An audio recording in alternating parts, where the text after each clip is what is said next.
I want to thank the League of Women Voters of St. Croix County. It's a privilege to be able to speak with you today. My name is Jerry Van Someren, and I'm looking forward to representing District 18 of St. Croix County, which includes the village of Baldwin and a small portion of the town of Baldwin. Now, because of our societal situation today, I'm convinced that now more than ever, our county needs strong leadership. The St. Croix County Board of Supervisors has a history of making very good decisions. However, some of the more recent resolutions have me questioning their thought process. I think that my conservative ways, along with my common sense approach to problems, can bring change where change is needed and status quo where it would be best.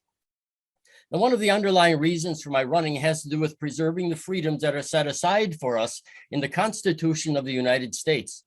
It appears that a few of our representatives, both national and local, are determined to remove some of the freedoms guaranteed by our Constitution. Our county officials have come dangerously close to crossing that line during the COVID-19 pandemic. Ordinances that would have put neighbor against neighbor and friend against friend have failed by passage by as little as one vote. This concerns me. President Biden learned by the Supreme Court that his plan to force employees of large corporations and government workers to be vaccinated was illegal. Our board ought to learn from his experience that they can make recommendations, but they cannot dictate, cannot force health choices on others. District 18 needs to have a strong voice who will strive to preserve this and other freedoms that we hold dear.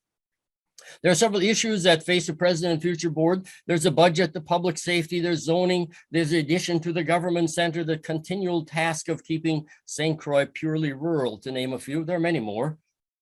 What can be said about these? Well, the budget is difficult and boring, yet a budget is always important. The county budget includes a large number of services that need a large number of funding that accomplish a large number of services, of tasks. All of this is done with other people's money. In any budget situation, I tend to spend cautiously, and I've had a lot of experience with budgets. Frivolous things must be removed, while necessary items must be allowed to stay. Public safety is also a concern of mine. We live too close to Minneapolis and St. Paul to ignore what's happening there. It troubles me to hear news stories about shootings and robberies and carjackings that happen in places where I used to hang out. We in St. Croix County have a first-rate sheriff's department. However, we're only 40 minutes away from movements to defund and destroy police departments. We cannot allow that to happen here, and instead have to hold fast to what we have, ever honing it to suit our future needs. The proposed addition to the government center did not get the green light at the February meeting. I'm convinced that was the best outcome. The yearly increases in county tax sparked much conversation and concern among residents. It's time for the committee to reassess needs and look for a more realistic approach to these needs. Perhaps less glitter and more function is the answer. One of my sincere hopes is that the county will strive to maintain St. Croix County as purely rural. Now, let me explain what I mean.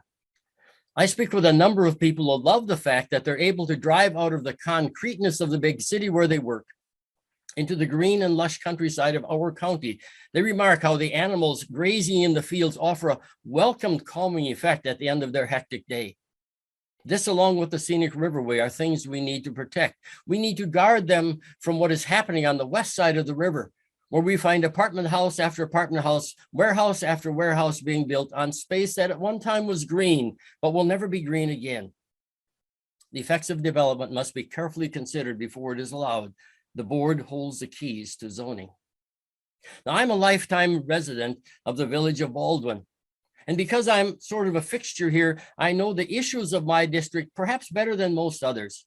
I know firsthand what needs attention, because this has always been my hope, and I want to protect it for future generations.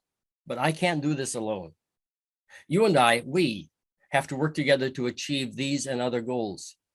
So I'm asking you to vote for this conservative Christian who is willing and able to devote whatever time it takes to maintain what we have and ensure that it has a future here. If you have questions or want to contact me for any reason, call or text me at 715-684-9723. Thank you.